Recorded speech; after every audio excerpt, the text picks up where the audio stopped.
എത്ര നല്ല മനുഷ്യനാ ഈ ഗഫൂർക്ക.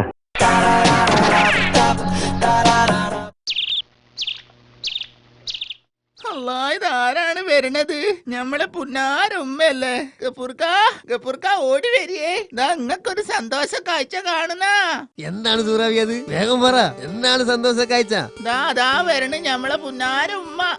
എടി നമുക്ക് ഇതാണോ സന്തോഷ കാഴ്ച? ഈ മുതുക്കി തള്ള വന്നിട്ട് നമുക്ക് എന്ത് സന്തോഷം കിട്ടാനാണ്? ഇനി ഇവിടുത്തെ സകലതും കെട്ടിപ്പൊതിഞ്ഞ് ഒരാഴ്ച കഴിഞ്ഞ് തിരിച്ചു പോണത് വരെ നമുക്ക് ഒരു സൗകര്യം ഉണ്ടാവൂലല്ലോ എന്റെ പഠിച്ചോനെ. നമ്മളെ ഉമ്മാനെ കൊണ്ട് വേണ്ടാത്ത പറയരുത് കേട്ടോ. ഉമ്മ വരിയും കേറി വരിയും. ആരാണ്ട് നമ്മളെ കൊണ്ട് വേണ്ടാത്തത് പറയണ്? ആരാന്ന്? ഗഫൂറാണ് ആണോടാ മരുവാനെ?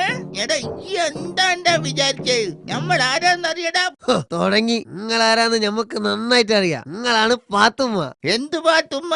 കൊസറാക്കൊള്ളി പാത്തുമ്മ. കൊസറാക്കൊള്ളി പാത്തുമ്മ എന്റെ വല്യമ്മ. എടാ ഗഫൂറേ, നമ്മളാണ് പട്ടാളം പാത്തുമ്മ. നമ്മളെ വാപ്പ പട്ടാളത്തിലായെന്നറിയാ. ഇത് വലിയ ശല്യായത്. നിങ്ങളെ വാപ്പ പട്ടാളത്തിലായന് നിങ്ങളെന്തിനാണെന്ന് വെടിവെക്കണ്? വന്ന് കേറിയില്ല, അപ്പോഴത്തേക്കും തുടങ്ങി. നിങ്ങള് രണ്ടാളൊന്നും മിണ്ടാതെ നിക്കണുണ്ടാ? എടി ചൂറാവിയെ, ഞമ്മളി സ്നേഹം കൊണ്ട് ഓരോന്ന് പറയല്ലേ അല്ലേടാ മരുവനെ? പിന്നല്ലാണ്ട് എന്താന്നറിയില്ല, നമ്മൾ അമ്മായിയമ്മനെ കാണുമ്പോഴത്തേക്ക് ഞമ്മക്ക് വല്ലാത്ത സ്നേഹം വരും. എടാ ഗഫൂറെ, ഞമ്മള് നാളെ മരിച്ചു പോയാ ഈ എന്ത് ചെയ്യും? അത് മാത്രം പറയരുത്, ഞമ്മക്ക് വലിയ നഷ്ടബോധമായിരിക്കും. അമ്പടാ, അനക്ക് ഞമ്മളോട് അത്രയും സ്നേഹാണല്ലേ? ഞമ്മളെ ആവോളം സ്നേഹിച്ചില്ല എന്നുള്ള നഷ്ടബോധം അനക്ക് ഉണ്ടാവൂലേ? അതല്ല തള്ളേ, നിങ്ങള് മയ്യത്തായ പിന്നെ ഞമ്മക്ക് നിങ്ങളെ തെറി വിളിക്കാൻ പറ്റൂലോ ആ നഷ്ടബോധം.